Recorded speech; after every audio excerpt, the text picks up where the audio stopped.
April 2, 1727. Part 1. A Voyage to Lilliput. Chapter 1. The author gives some account of himself and family. His first inducements to travel.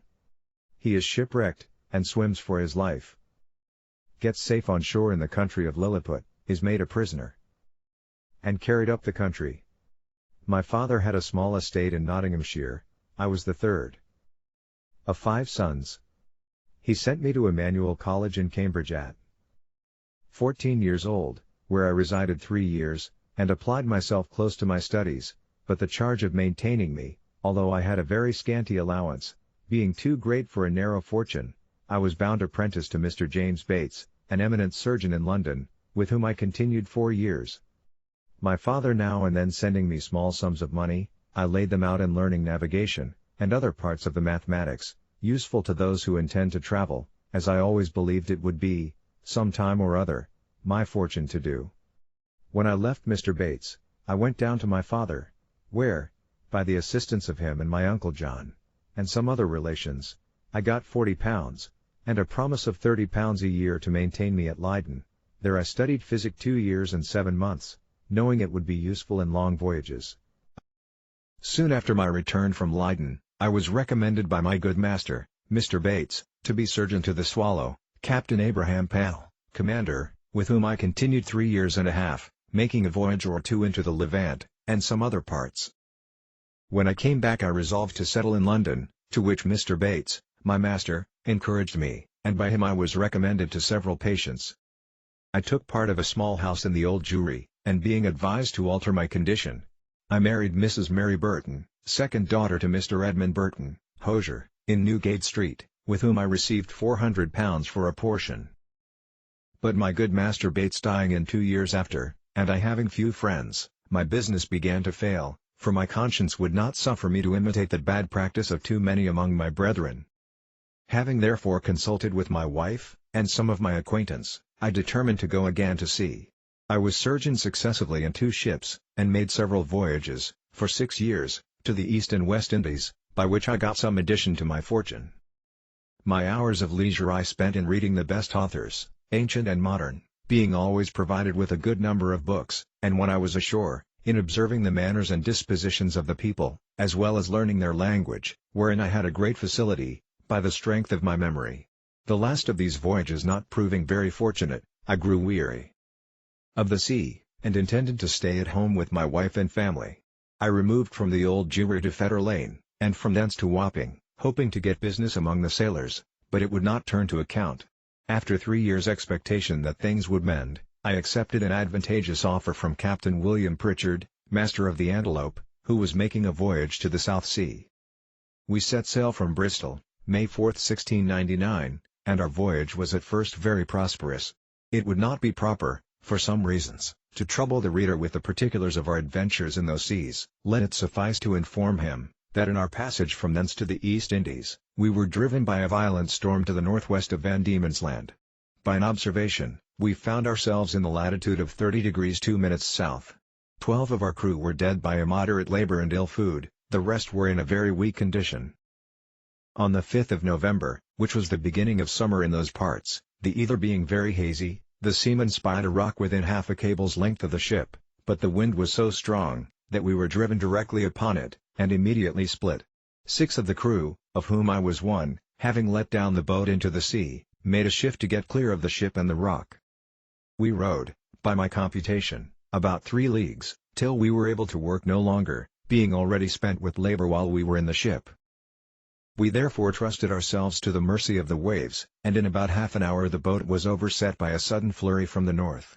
What became of my companions in the boat, as well as of those who escaped on the rock, or were left in the vessel, I cannot tell, but conclude they were all lost. For my own part, I swam as fortune directed me, and was pushed forward by wind and tide. I often let my legs drop, and could feel no bottom, but when I was almost gone, and able to struggle no longer, I found myself within my depth, and by this time the storm was much abated.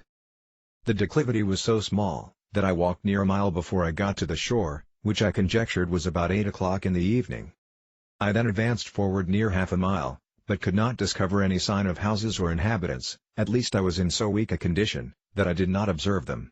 I was extremely tired, and with that, and the heat of the weather, and about half a pint of brandy that I drank as I left the ship, I found myself much inclined to sleep. I lay down on the grass, which was very short and soft, where I slept sounder than ever I remembered to have done in my life, and, as I reckoned, about 9 hours, for when I awaked, it was just daylight. I attempted to rise, but was not able to stir, for, as I happened to lie on my back, I found my arms and legs were strongly fastened on each side to the ground, and my hair, which was long and thick, tied down in the same manner. I likewise felt several slender ligatures across my body, from my armpits to my thighs. I could only look upwards, the sun began to grow hot, and the light offended my eyes. I heard a confused noise about me, but in the posture I lay, could see nothing except the sky. In a little time I felt something alive moving on my left leg, which advancing gently forward over my breast, came almost up to my chin, when, bending my eyes downwards as much as I could, I perceived it to be a human creature not 6 inches high, with a bow and arrow in his hands, and a quiver at his back. In the meantime, I felt at least 40 more of the same kind, as I conjectured, following the first. I was in the utmost astonishment, and roared so loud, that they all ran back in affright, and some of them, as I was afterwards told, were hurt with the falls they got by leaping from my sides upon the ground. However, they soon returned, and one of them, who ventured so far as to get a full sight of my face, lifting up his hands and eyes by way of admiration, cried out in a shrill but distinct voice, "Hekinati Gull." The others repeated the same words several times, but then I knew not what they meant. I lay all this while, as the reader may believe, in great uneasiness. At length, struggling to get loose, I had the fortune to break the strings, and wrench out the pegs that fastened my left arm to the ground, for, by lifting it up to my face, I discovered the methods they had taken to bind me, and at the same time with a violent pull, which gave me excessive pain, I a little loosened the strings that tied down my hair on the left side, so that I was just able to turn my head about 2 inches. But the creatures ran off a second time, before I could seize them, whereupon there was a great shout in a very shrill accent, and after it ceased I heard one of them cry aloud Tolgo Fognak, when in an instant I felt above 100 arrows discharged on my left hand, which pricked me like so many needles, and besides, they shot another flight into the air, as we do bombs in Europe, whereof many, I suppose, fell on my body, though I felt them not, and some on my face, which I immediately covered with my left hand. When this shower of arrows was over, I fell a groaning with grief and pain, and then striving again to get loose, they discharged another volley larger than the first, and some of them attempted with spears to stick me in the sides, but by good luck I had on a buff jerkin, which they could not pierce. I thought it the most prudent method to lie still, and my design was to continue so till night, when, my left hand being already loose, I could easily free myself, and as for the inhabitants, I had reason to believe I might be a match for the greatest army they could bring against me, if they were all of the same size with him that I saw. But fortune disposed otherwise of me. When the people observed I was quiet, they discharged no more arrows, but, by the noise I heard, I knew their numbers increased, and about 4 yards from me, over against my right ear, I heard a knocking for above an hour, like that of people at work. When turning my head that way, as well as the pegs and strings would permit me, I saw a stage erected about 1.5 feet from the ground, capable of holding 4 of the inhabitants, with 2 or 3 ladders to mount it, from whence one of them, who seemed to be a person of quality, made me a long speech, whereof I understood not one syllable. But I should have mentioned, that before the principal person began his oration, he cried out 3 times, Langrodi Husan. These words in the former were afterwards repeated and explained to me, whereupon, immediately, about 50 of the inhabitants came and cut the strings that fastened the left side of my head, which gave me the liberty of turning it to the right, and of observing the person and gesture of him that was to speak. He appeared to be of a middle age, and taller than any of the other 3 who attended him, whereof one was a page that held up his train, and seemed to be somewhat longer than my middle finger. The other 2 stood one on each side to support him. He acted every part of an orator, and I could observe many periods of threatenings, and others of promises, pity, and kindness. I answered in a few words, but in the most submissive manner, lifting up my left hand, and both my eyes to the sun, as calling him for a witness, and being almost famished with hunger, having not eaten a morsel for some hours before I left the ship, I found the demands of nature so strong upon me, that I could not forbear showing my impatience, perhaps against the strict rules of decency, by putting my finger frequently to my mouth, to signify that I wanted food. The Hergo, for so they call a great lord, as I afterwards learned, understood me very well. He descended from the stage, and commanded that several ladders should be applied to my sides, on which above 100 of the inhabitants mounted and walked towards my mouth, laden with baskets full of meat, which had been provided and sent thither by the king's orders, upon the first intelligence he received of me. I observed there was the flesh of several animals, but could not distinguish them by the taste. There were shoulders, legs, and loins, shaped like those of mutton, and very well dressed, but smaller than the wings of a lark. I ate them by 2 or 3 at a mouthful, and took 3 loaves at a time, about the bigness of musket bullets. They supplied me as fast as they could, showing 1,000 marks of wonder and astonishment at my bulk and appetite. I then made another sign, that I wanted drink. They found by my eating that a small quantity would not suffice me, and being a most ingenious people, they slung up, with great dexterity, one of their largest hogsheads, then rolled it towards my hand, and beat out the top. I drank it off at a draught, which I might well do, for it did not hold half a pint, and tasted like a small wine of Burgundy, but much more delicious. They brought me a second hogshead, which I drank in the same manner, and made signs for more, but they had none to give me. When I had performed these wonders, they shouted for joy, and danced upon my breast, repeating several times as they did at first, Hecana di Gull. They made me a sign that I should throw down the 2 hogsheads, but first warning the people below to stand out of the way, crying aloud, Borac Mevela, and when they saw the vessels in the air, there was a universal shout of Hecana di Gull. I confess I was often tempted, while they were passing backwards and forwards on my body, to seize 40 or 50 of the first that came in my reach, and dash them against the ground. But the remembrance of what I had felt, which probably might not be the worst they could do, and the promise of honor I made them, for so I interpreted my submissive behavior, soon drove out these imaginations. Besides, I now considered myself as bound by the laws of hospitality, to a people who had treated me with so much expense and magnificence.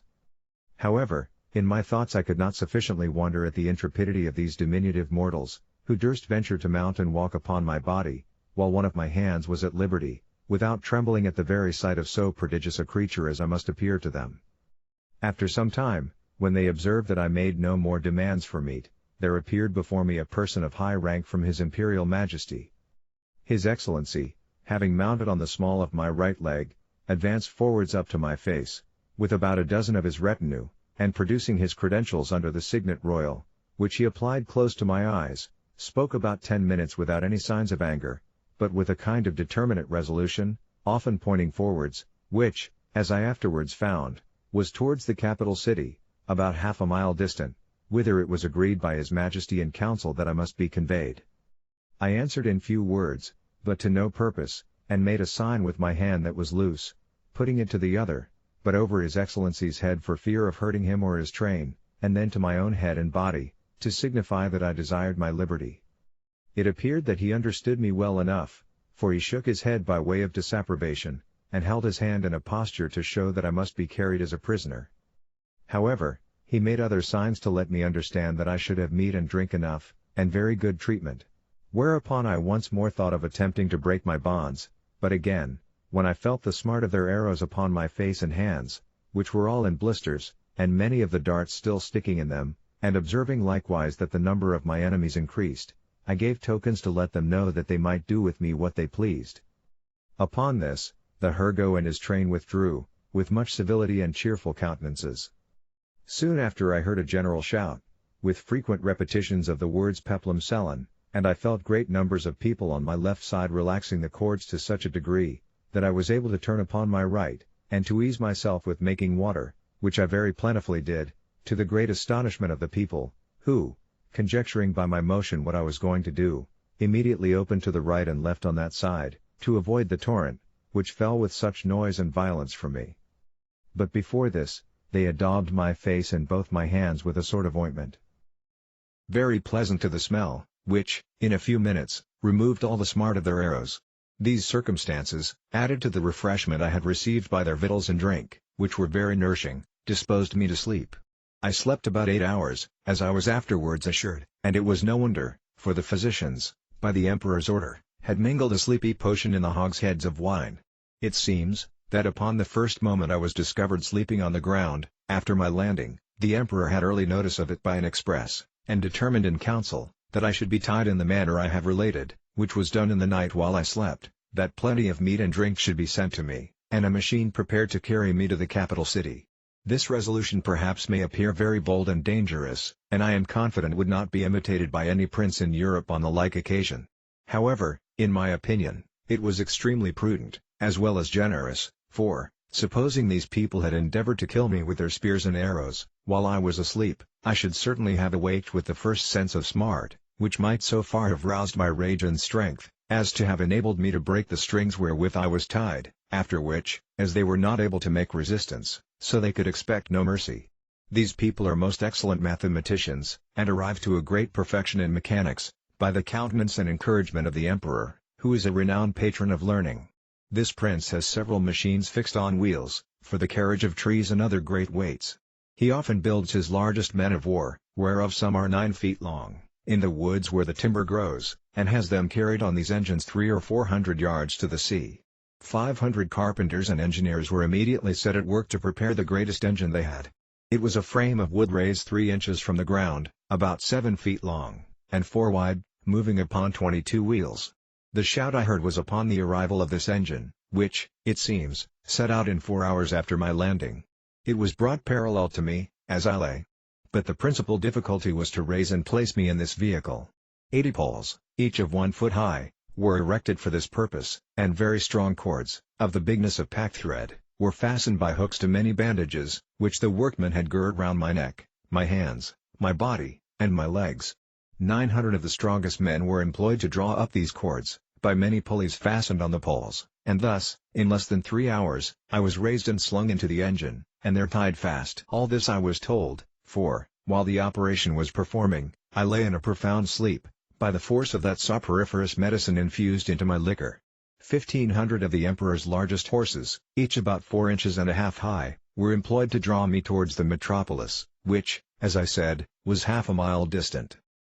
About 4 hours after we began our journey, I awaked by a very ridiculous accident, for the carriage being stopped a while, to adjust something that was out of order. 2 or 3 of the young natives had the curiosity to see how I looked when I was asleep. They climbed up into the engine, and advancing very softly to my face, one of them, an officer in the guards, put the sharp end of his half-pike a good way up into my left nostril, which tickled my nose like a straw, and made me sneeze violently, whereupon they stole off unperceived, and it was 3 weeks before I knew the cause of my waking so suddenly. We made a long march the remaining part of the day, and, rested at night with 500 guards on each side of me, half with torches, and half with bows and arrows, ready to shoot me if I should offer to stir. The next morning at sunrise we continued our march, and arrived within 200 yards of the city gates about noon. The Emperor, and all his court, came out to meet us, but his great officers would by no means suffer His Majesty to endanger his person by mounting on my body. At the place where the carriage stopped there stood an ancient temple, esteemed to be the largest in the whole kingdom, which, having been polluted some years before by an unnatural murder, was, according to the zeal of those people, looked upon as profane, and therefore had been applied to common use, and all the ornaments and furniture carried away. In this edifice it was determined I should lodge. The great gate fronting to the north was about 4 feet high, and almost 2 feet wide, through which I could easily creep. On each side of the gate was a small window, not above 6 inches from the ground. Into that on the left side, the king's smith conveyed 11 chains, like those that hang to a lady's watch in Europe, and almost as large, which were locked to my left leg with 36 padlocks. Over against this temple, on the other side of the great highway, at 20 feet distance, there was a turret at least 5 feet high. Here the Emperor ascended, with many principal lords of his court, to have an opportunity of viewing me, as I was told, for I could not see them. It was reckoned that above 100,000 inhabitants came out of the town upon the same errand, and, in spite of my guards, I believe there could not be fewer than 10,000 at several times, who mounted my body by the help of ladders. But a proclamation was soon issued, to forbid it upon pain of death. When the workmen found it was impossible for me to break loose, they cut all the strings that bound me, whereupon I rose up, with as melancholy a disposition as ever I had in my life. But the noise and astonishment of the people, at seeing me rise and walk, are not to be expressed. The chains that held my left leg were about 2 yards long, and gave me not only the liberty of walking backwards and forwards in a semicircle, but, being fixed within 4 inches of the gate, allowed me to creep in, and lie at my full length in the temple,